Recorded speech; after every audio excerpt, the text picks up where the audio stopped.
raise a family. They have some of the same opportunities that me and my wife. You agreed that we need to see them as a terrorist organization. On a private cloud server, yes or no? To love country, to love God, and to try to do the right thing. Worked for the nation and the interests of the people. Welcome back to the Fresh Freedom Podcast. As you know, this is a podcast with freedom-loving freshman members in the House of Representatives, where we provide you a behind-the-scenes look at what's happening in Congress.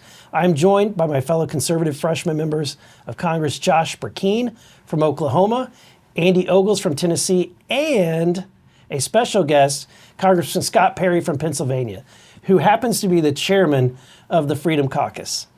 Scott has been a critical voice for conservatives in the House and an especially important fighter these past few weeks. Thanks for coming on, Scott. It's awesome to be here with you guys. Just want to remind everybody, it's Burkeen. If you mispronounce that, you're going to hear about it. So. Oh, I didn't say I said Burkeen. No, you did. You did. But maybe some of the folks out there don't know. It's Josh Burkeen. I thought it was Burkeen with a hard yeah. K.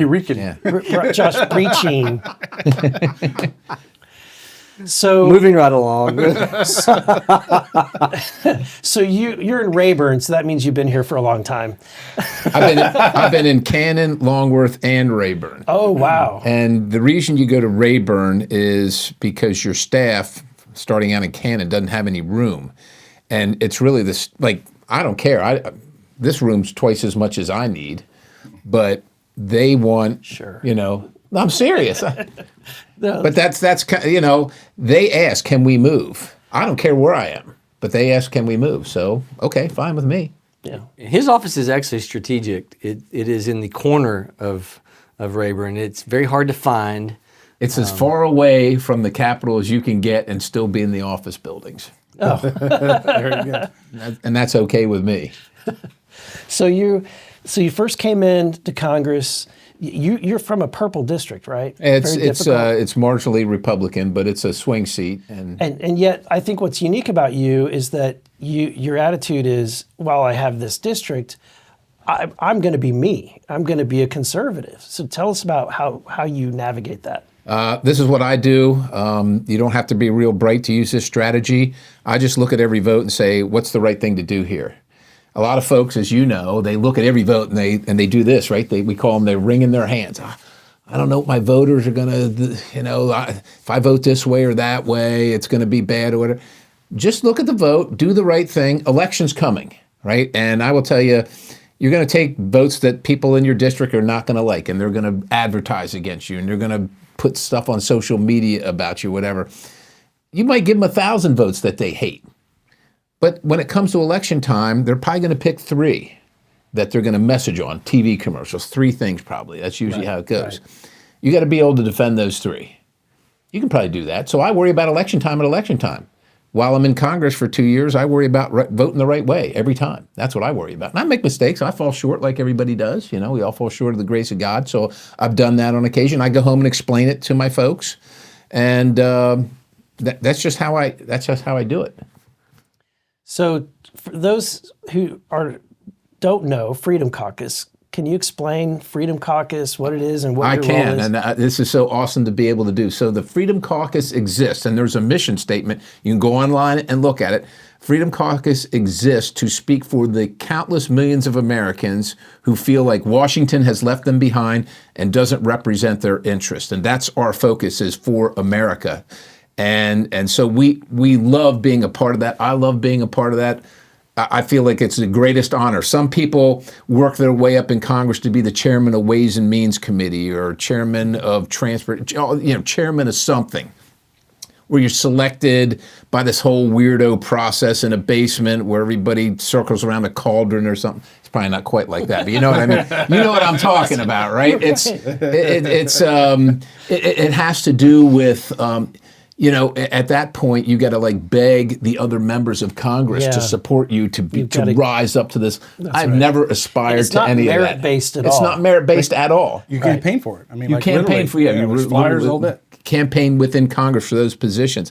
I never aspired to that at all. I've always aspired someday, if God would bless me with being chairman of the Freedom Caucus, because that's what I believe in. These are the folks I love working around. You have to have conviction. Two things you got to have, and this is really lacking in Congress. You don't have to be brilliant. I know, Eric, you're probably a rocket scientist.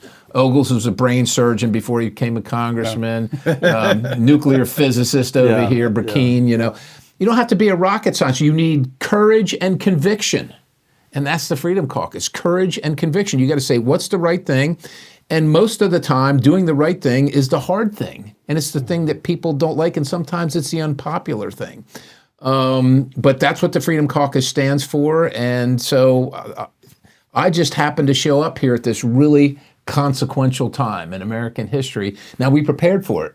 We prepared for it before you guys got here. We saw this thing coming, and we set the conditions. I'm a military guy, so you set the conditions for success so that when the window of opportunity opens, everything's lined up. And that's what we did. You were the reinforcements, right? Every battle, you lose some of your troops. You were the reinforcements. You came in and charged the hill with us. And it's awesome because we're changing the status quo in Washington, D.C. And the status quo is essentially why the Freedom Caucus exists, because the status quo doesn't care about what America thinks. They care what this town thinks. They care about all the processes here to make sure that the money keeps rolling into all the special interests and the policy works for them. And too bad for America.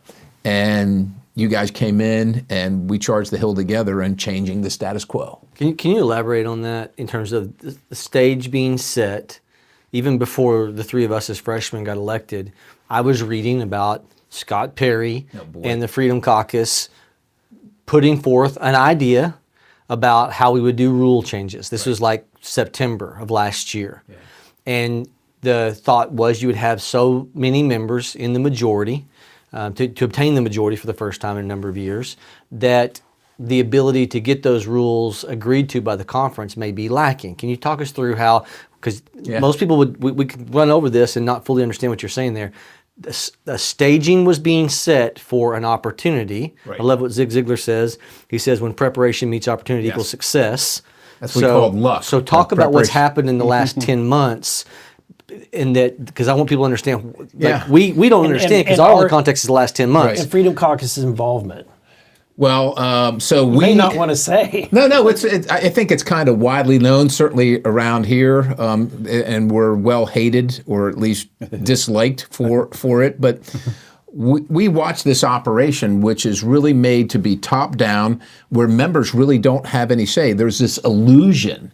People out in the country have this illusion of representative government. We elected Burkeen, he's going to go fight for us and all that stuff. No amendments on the floor for the last 7 years, right? This has been a continual coalescing of power in a very small portion of individuals at the very top.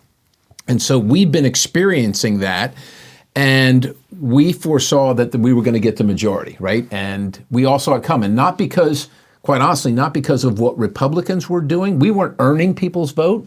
We were saying our plan was vote for us because we don't suck as much as those guys. That was our plan, right? The Democrats. The Democrats, right? And so we foresaw a slim majority, even though there were these projections there was going to be this huge majority. In the meantime, Congress operates like you operate your business, you operate your family. You might not have written rules in your family, right? But you have a set of rules. Kids, you're going to bed between this time and this time. You're going to eat everything on your plate. Pick up your whatever your rules in your house are, right? We have that. And we have that in Congress. So we looked at the rules and we said the rules are really prohibitive for members.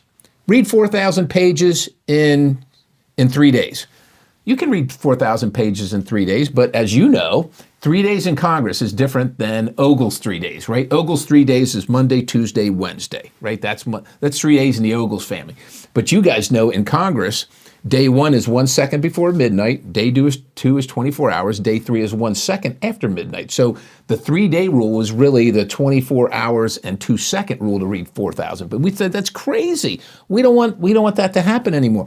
So we started working early last year on this set of rules packages, and we went to the guy who thought he was going to be the speaker and said, "Look, this is what we're working on. We want to change this to make it inclusive of members so they can participate, so they can represent their districts." And how did that go? Well, it didn't go very well. It was cordial, right? It was cordial. Kind of patted me on the head like a puppy dog. Aren't you cute? Yeah, right. And And we said to him, look, this is just what we came up with. We sat for hours upstairs here, working every week, couple times a week, working on the rules, one by one. It's tedious.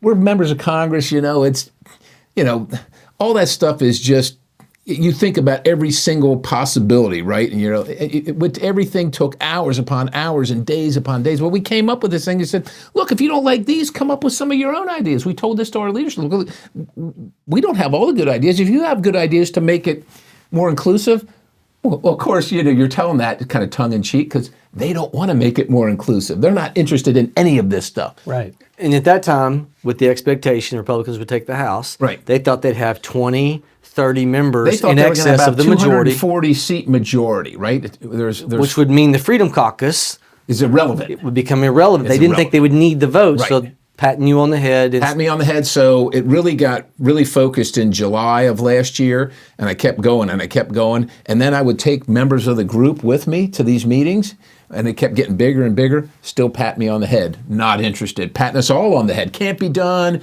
This is why this would be problematic if we did this. This would happen, or this could happen. All a million reasons to not do any of this stuff, right? And so we just kept, with a smile on our face, we kept going. And the November election happened, right? We all left for a period of time right before the November election, so there was no meetings then. The November election happened. The margin, we didn't even know if we had the majority. That's right. There were a few open seats. We didn't know if we had the majority, and if we did, it was going to be small, right? Mm-hmm. So I'm in Pennsylvania, so now we don't get to know for 3 weeks who won an election, but we used to know anyhow. So Tuesday, I feel like I probably won my election. So Wednesday morning, I drive to Washington, D.C., and I call up the leader, Kevin McCarthy. And I said, hey, Mr. Leader, you want to get together? Yeah, Scott, why don't you come down? Well, that's a change of events. Okay, let's go talk about it. And he seemed very interested suddenly in what I had to say. I said, well, let's keep the conversation going. And when everybody got back into town, we really started with the package, so to speak. Well, that's where it all stopped, because it was kind of like, we want to hear you, but we don't really want to do anything. We want you to feel like we're helping, but we're not going to do any of this stuff. One of the big things is, like you said, been 6 years where the Rules Committee, made up of very few members, all picked by leadership, all picked by the speaker, they made the determination what amendments would be allowed on the floor. Yes. So the normal rank and file. Well, no amendments were allowed on the floor, but they would allow certain amendments in the Rules Committee. No amendments on the floor. So it hadn't happened in 6 years where what the normal rank and file member could have a good idea, try to amend. For my purposes, I wanted to be able to come up here and put spending cut amendments forward. Yeah, right. You want spending cut amendments, but what if you're not on appropriations where spending happens? No amendments. Your voice is not heard. Your people are not. I just want to set the stage. Right. It's been the normal person, the normal member of Congress representing 750,000. Their voice. There's a funnel. 9 members of the Rules Committee that basically had the reins of power, how you amend all legislation. Right. So keep going. And so it was apparent that they really didn't want to do anything. They would just do a little bit. We had this thing about germaneness, whether the amendment actually applies to the bill, because we have this thing called a Christmas tree. Some bill is going, some piece of legislation is moving through, what's called must pass. So Farm Bill, National Defense Authorization Act, these are seen as they have to pass. And they always get loaded up with all these amendments that leadership wants. It's called a Christmas tree in the Rules Committee. And we said that should be germane. Germane meaning pertaining to. So for instance, we would do a farm bill and put Yemen funding for Yemen, aid or assistance in Yemen. Well, what does that have to do with the farm bill? Nothing. But the farm bill was going. They wanted it, so they just did it. We said it had. So they were gonna give us a little bit on that, not much, but they were gonna try and work through something. Anyhow, it was pretty apparent that they weren't going to take up any of these rules changes, and and we were getting closer and closer to the speaker's election. Now, you guys remember when you first came in after your election to the first Rules Committee meeting in the auditorium, right, where we had amendments on the rules. Yes. Tell me what your perception was, because I've been here and I'm like, now these freshmen are going to see. What was your perception? No, I couldn't believe that this is how Congress operates. I couldn't believe it. So one of your As a freshman state members senator, stands up and says, Madam Chairman, I have an amendment. And she says, Take your seat. You're out of order. That was you, Welcome wasn't to it? Congress. That was That's you. right. That was you. Amy Do not Ogles. recognize the gentleman from Tennessee. That She was did you. that to me twice. That's how you're treated, right? Right. Not interested in your. That's right. And it should be noted that I sought counsel from senior members.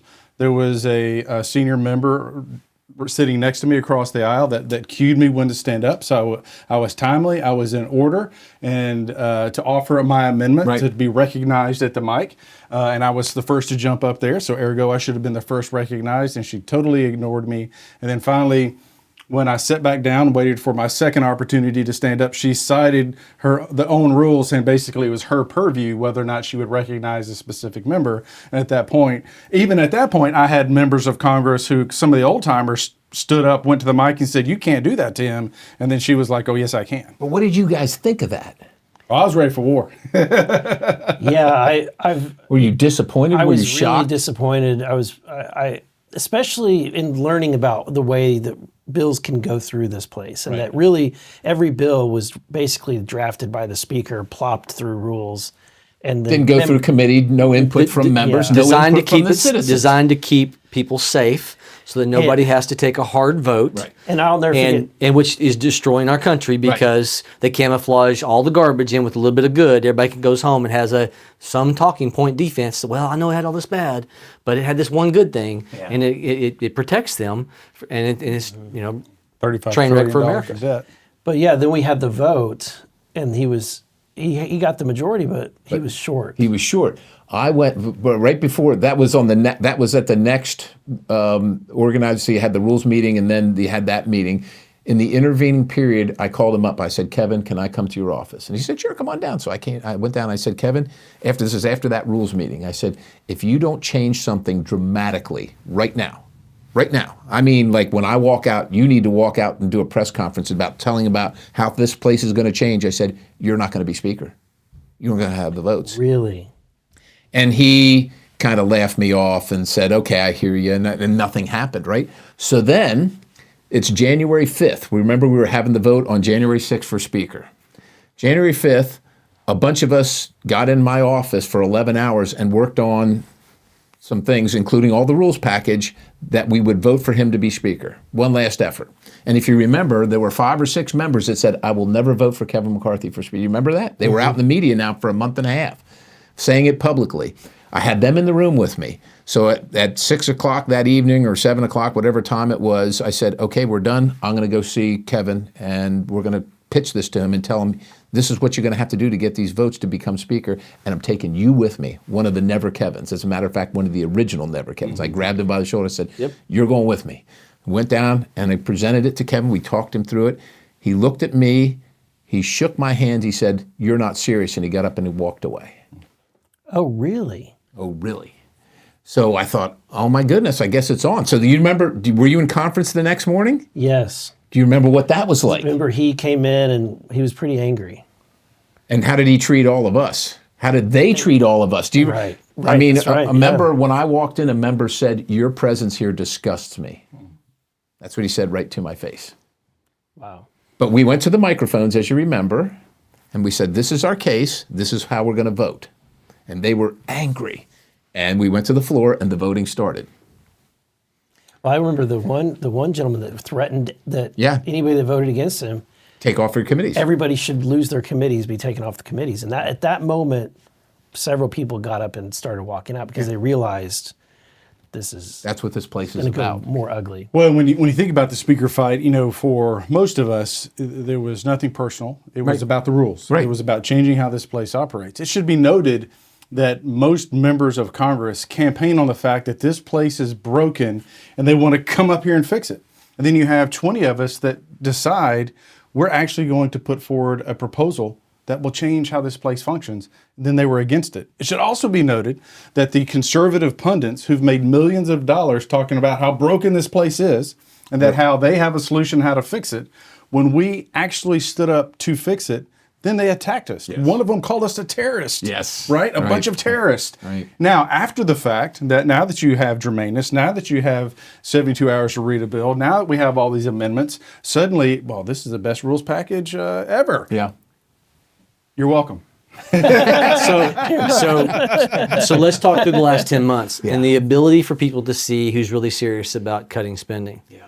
So we go through the 15 rounds. Yep. There were guardrails set in place. You get the speakership under these conditions. Right. Talk us through what's happening. Including the top line, which is, just so you know, the process we're under right now, where we have a budget that says this is the top. We're not going to spend more than this, and there are 12 separate spending bills that equal that top line. The House passes a budget, passes 12 bills. The Senate passes a budget and 12 bills. They're not going to be the same, so they reconcile them, they work them together, and then that's the spending for the United States of America for that period of time. That process I just described hasn't happened since 1996 and has only happened 4 times since 1974. So that's what we're trying to fix. So we got this. It's 50 years. Yeah, The only time essentially that 49 Congress years. has finished 12 appropriation bills has only happened 4 times since 1974. And I think it did happen when they balanced the budget the one time in the Contract with America era. Yeah, All right, 1994. keep going. So now we have amendments that are going on the floor. So let's talk about that. Well, you know what happened, right? We picked a number. We all voted for that number in May, in early May. Limit, Save, Grow was that was called, done by the Freedom Caucus. Right. Conference, the Republican Party, the speaker had no plan. And I went to him and I said, well, we have a plan. You guys all agreed. We worked it up together. And he said, yeah, but nobody will vote for that plan. I said, well, try. I just said, try, put it on, talk to him. And so we all got a room. Votes. It got 218 votes, include that top level. That was the spending level. Mm-hmm. So then we had to start doing the spending bills. We started doing the spending bills, but the debt ceiling happened. And they blew the number up on the top, right? Mm-hmm. They did this negotiation, blew the number up, which stopped everything. And that's what happened to the spending bills. They simply stopped because we had a disagreement of the number. We had all agreed in January, and we had all voted in May for this top line budget number. Every Republican agreed with that. Whether they wanted to or not, that's what they agreed to. Then when the debt ceiling happened, the speaker and his team negotiated with President Biden, and they just changed the number. Well, a bunch of us, they said, well, we got to do these 12 spending bills. And we said, well, what number are you doing? Well, this new number. We said, no, we didn't agree to that. We didn't vote for that. And so nothing happened. The bills never got done.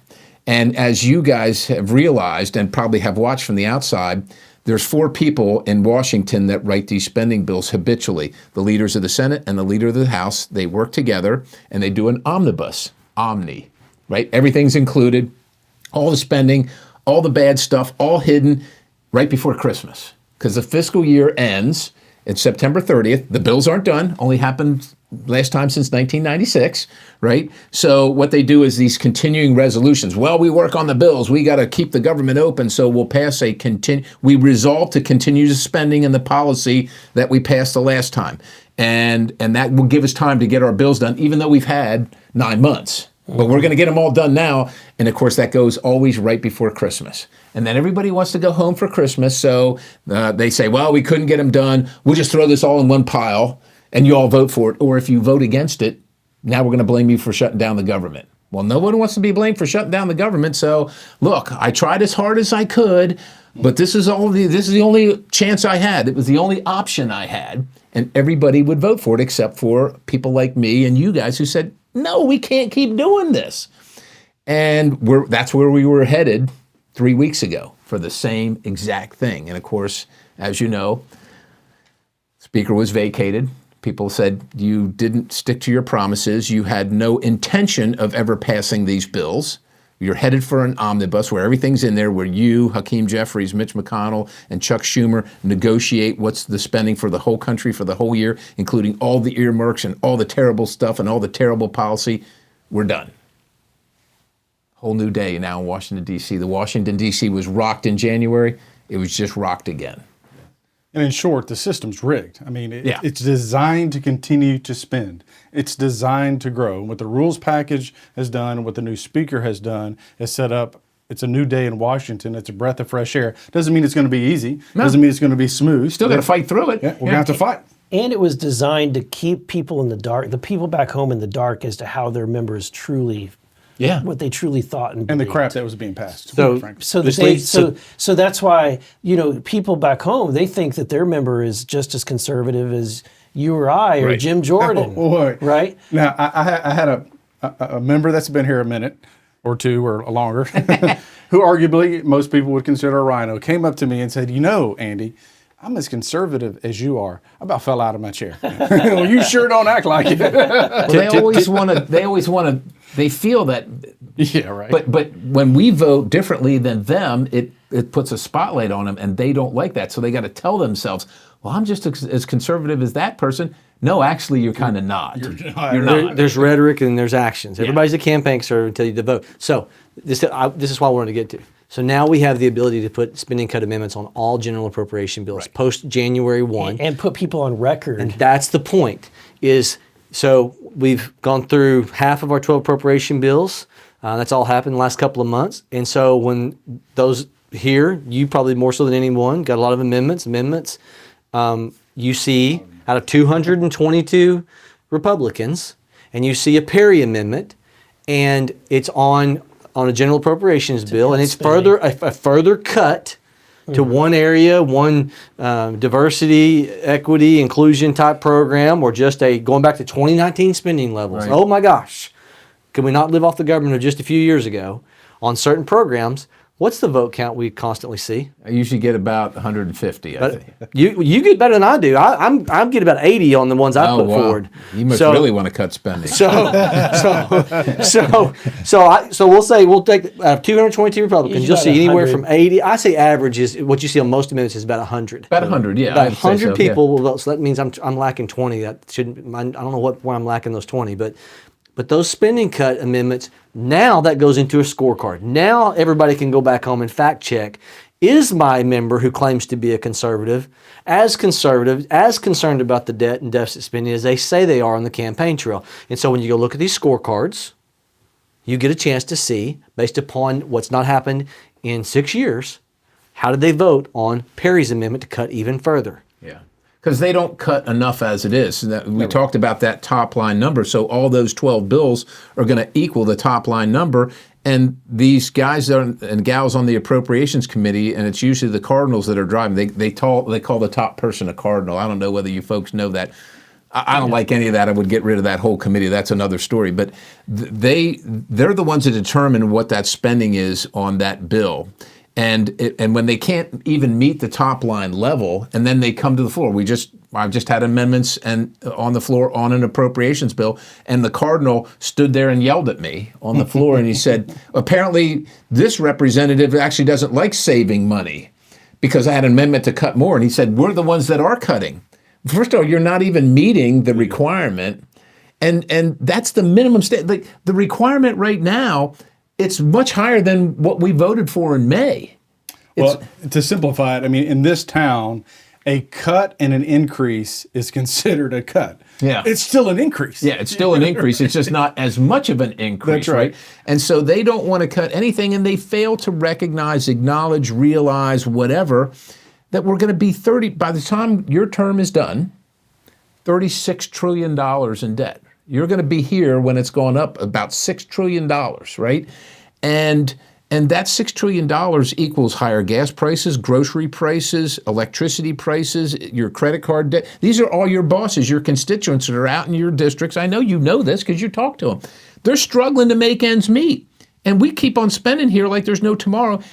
The other side of the aisle, they never argue about how much to cut and how much to spend. Theirs is how much to spend, how much more to spend.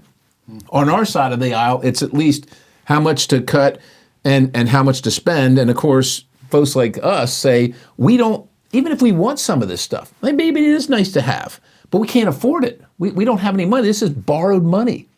We're taking in 5, we're spending 7.2. When it's crazy, when I tell people, they say, what are you guys all fighting over? Well, we're taking in 5 trillion. We're spending 7.5 trillion. We're spending 7.2.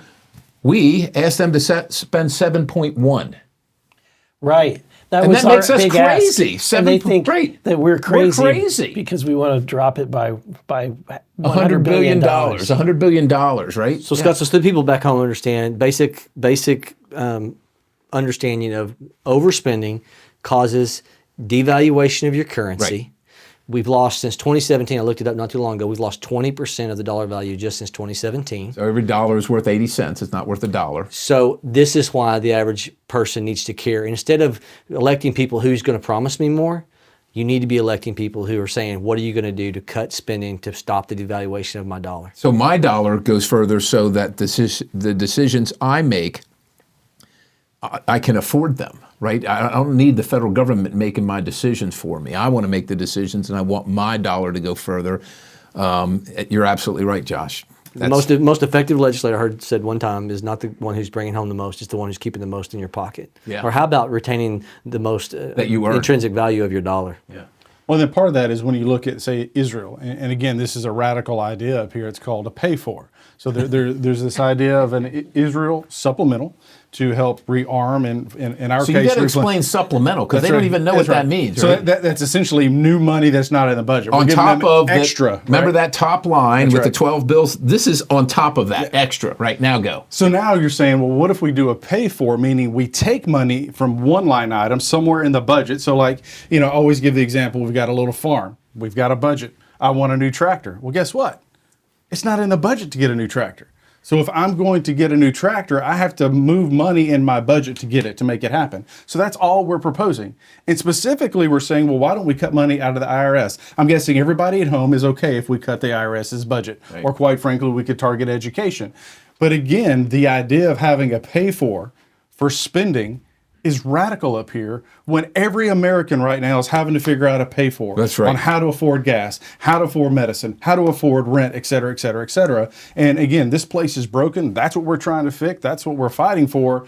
But it's only a fraction of the spending. And it's a radical idea, this pay for. So Israel got attacked. They're our friends. We want to help. We believe in that. We believe that's the right thing to do.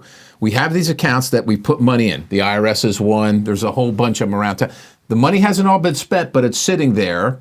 And instead of taking some of that money to pay for our friends that have been attacked, because we've decided that's now a priority, they say, no, you got to print more money. You got to create more, come up with more money. Don't touch this. All we're saying is just like a family, right? If you were putting money aside for a new tractor and in the meantime, the barn burnt down and you need the barn, well, guess what? We're not getting a new tractor. We're going to spend the money on the barn. That's what we're saying, right? And I don't have a new tractor because there's always something else, right? There's always something else. So, okay, let me ask you this. Going back to Freedom Caucus, what's it like to manage or keep all the frogs in the barrel?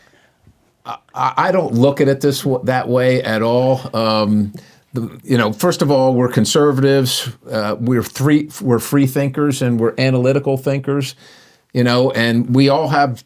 Most of us, I think, or I would say all of us have our allegiance to the good Lord and the Constitution, but we see things a little differently. So I feel like my job is to present our case, and tactically and strategically say, this is why we should do this, and this is what the outcome likely will be, and to convince my friends in the Freedom Caucus. I can't do it all the time, but I was a military guy for a long time. It's very easy. You issue the order. Sometimes somebody says, sir, I don't think we should do it that way. You hear them out, and then you say, that's great. That's your orders, move out. That's the end of the discussion. But in Congress, you don't work for me. Right. You work for your constituents, the Constitution, and the good Lord, Yeah, right? that's who you answer to. But there's a lot of members that they I was going to say they fall into that structure and that mentality that they work for the speaker. And So let me just tell you this story. When we first started the Freedom Caucus, I was here. My very good friends, my best friends in Congress, Jim Jordan and Mark Meadows, were at the very beginning of this thing. And I was hanging around. I was a new guy. But I was hanging around them because, like you guys, I watched Jim Jordan on TV, and I was like, yeah, go. So when I come here, I'm like, this is awesome. I'm hanging around with this guy. And they started the Freedom Caucus, but they didn't invite me. They did not invite me. And I was a little curious, and I was probably a little disappointed, obviously. I went to them and I said, well, I vote just like you guys do, and I think the way you do, and I go to the same meetings. What's the deal? I want to be part of it. And they said, you're a military guy. Military guys take orders from leadership. And I'm like, well, they're not my leadership. My leadership is in my district. That's my leadership. So they said, all right, we'll give you a try. We'll see what you're all about, right? But you're right. People come here and they forget that they take orders from their district, from the Constitution, from the good Lord. They think they take their orders from the speaker, the leader, the whip, the conference chair, the committee chairman. Not in my chain of command, to put it in military That terms. is what's so unique about Mike Johnson's ascension, because I think people did not vote for him out of fear. Most people, I think, after they have been here for 10, 15 years, that run on the speakership level, there's a lot of people who will vote for them because of fear of retribution if they don't support them. Well, of course, there is retribution, and you guys witnessed it in a couple of those early meetings. What was unique about Mike Johnson, and I think what the grassroots is fired up about, is you took a guy who went from 7th in command in terms of his leadership structure, and he ascended miraculously. I think all of us know that was providential for how that happened in 24 to 48 hours. And it's someone that has not developed a habit of feeding at the lobbyist trough. He's not healed like a dog would be healed, the command heal. He's not healed to the money interest. Right. And it's what's so unique about what's transpired in the last 2 weeks with Mike Johnson is you've got a speaker who people were supporting. At the end of the day, moderates, liberals, the conservatives all came together because there's genuine respect for him as an individual. And that, I would say that, to me, that's why Washington was so averse to him and to this, because he's not controlled or owned by them. That's fair to be for him to not get in that position. I think all of Americans need to be praying that Mike stays the Mike Johnson that we know today. Oh, yeah, he will. So He will. I think one question that a lot of people ask is what does it take to become a member of Freedom Caucus? Oh, Especially, that's easy. when people are running for office, or they're wanting an endorsement, or they Right. want to join Freedom Caucus. How do those conversations work, and what do you tell people? So I didn't talk to you a lot, but I know I talked to you two personally. So hopefully you will remember this, but just in case you do, Why didn't you talk to me? What are we talking about? I remember you tell me how much it's going to suck. when you're thinking about joining the Freedom Caucus, and you say, and as the chairman, I want you to join, but here's the requirement. And I have to answer this in my district all the time because my opponents always, he's a crazy Freedom Caucus person. This is what it takes to join the Freedom Caucus. You have to be willing to vote against your leadership, your Republican leadership, and you have to be willing to get to yes. That's it. Those are the requirements, right? And we're interested in serving with you. It's pretty simple. Now, why didn't I get interviewed on this? Well, and I know You we two need got to- interviewed, and I didn't get the interview for Because he Freedom saw Caucus? your voting record. Yeah, I probably already saw your voting record. I already knew. Well, I got wow. Well, and I know we need to wrap up, but I didn't get questioned. I got interrogated. I mean, like it was. Oh, I did it was too. full blown Scott interrogation. interrogated you both? Oh, so like they were in Nashville, and a quick story. I've got Warren Davidson. I've got Scott Perry. At the time, I did not know he was a general. I've got Jim Jordan, and I've got Mark Meadows. We're at this tiny table. Yeah. So there's 5 grown men, and Mark is up on a step. So he's like hovering over my shoulder, breathing down my neck. And I brought all these media hits where I had been a conservative, or like where I'd done things legislatively. We don't care about any of that, right? So Jim Jordan it takes the packet, and he's reading the whole packet, and he's laughing. I mean, I tend to say what's on my mind, as you guys well know, and he's laughing at some of my comments he's made in the media. Meanwhile, Scott Perry, I'm waiting to be waterboarded because it was like I'm being not just questioned but interrogated on we issues. gotta know. We gotta know. And then finally he's like, so I think you're one of us, but how do we know that when you get here they won't change you? And People change when they get here. and so that's the question. And so you've got to have that willingness to stand by your convictions.